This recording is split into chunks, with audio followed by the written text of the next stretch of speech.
Hi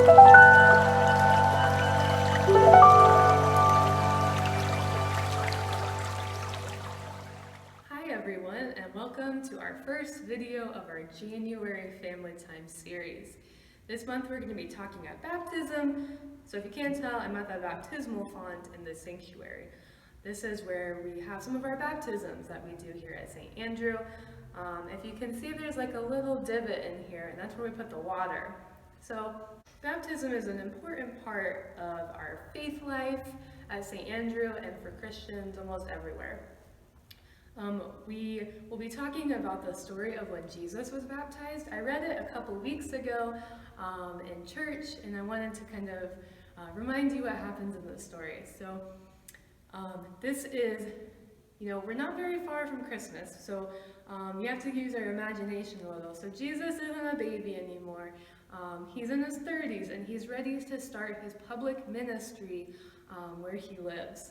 So his cousin or other relative, John the Baptist, had been talking about Jesus, saying, someone great is coming, and he will do better things than I will.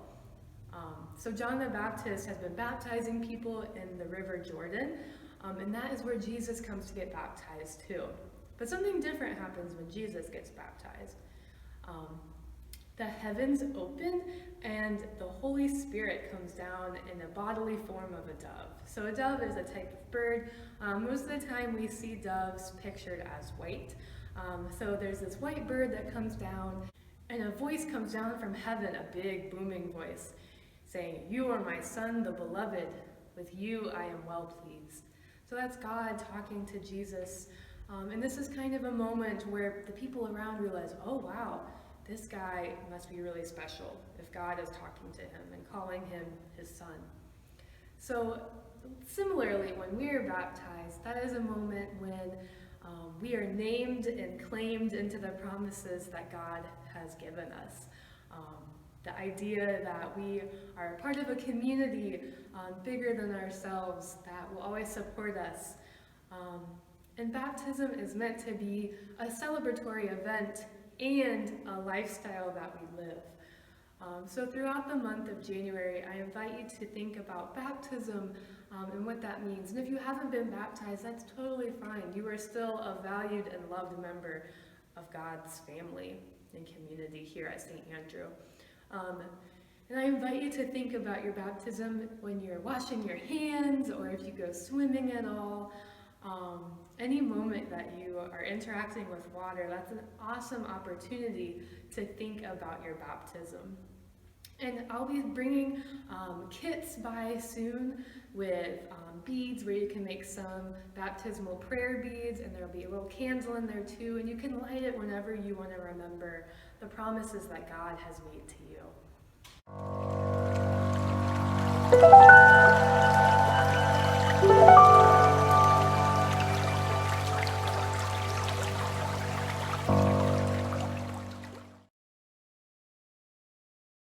Alright everyone, I have a couple of things to show you that have to do with baptism, at least how we do it here at St. Andrew.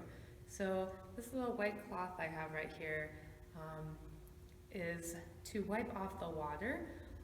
Usually for the baby that's being baptized, they usually don't like the water being dropped on them. And so this is to wipe it off, and then they get to keep it, and it's really nice and pretty. And then this is the baptismal candle that we get. So you can see there's the dove that I was talking about, and then there's a shell. Some churches use it almost looks like a scallop shell that they'll get the water out and then they'll pour it on their head. And then this is obviously water, and this is the baptismal font that they have. But it looks a little different than the one that we have and that we use here. But these are just two items that we can think about with baptism. And we can imagine that this candle is lit. In the story with John the Baptist, he talks about he's baptizing with water, but Jesus baptizes with the Holy Spirit and fire. So this candle kind of represents all of that. So we've got the water, we've got the dove, which is the Holy Spirit, and then when you light it, there's the fire that they talk about.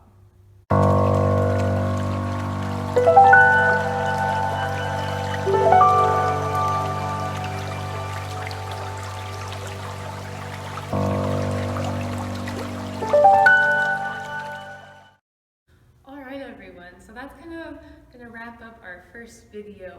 I want you to take some time with your family or whoever you live with and talk to them about baptism. You can talk to them about your baptism if you were baptized. I know, for one, I sure don't remember mine.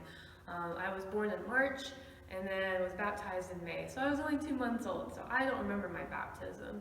So that's something I can talk about with my parents.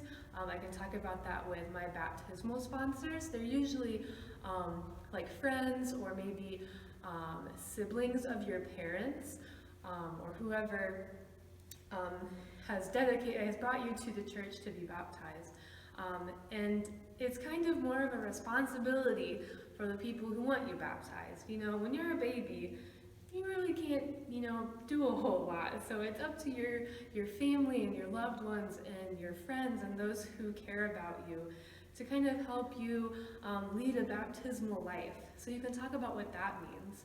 And I'll also be posting in the comment section of the video, I'll be talking about the different things that we agree to when we affirm our baptism. And that's for usually when you're older. At St. Andrew, you do a couple years of affirm class, and then you affirm your baptism.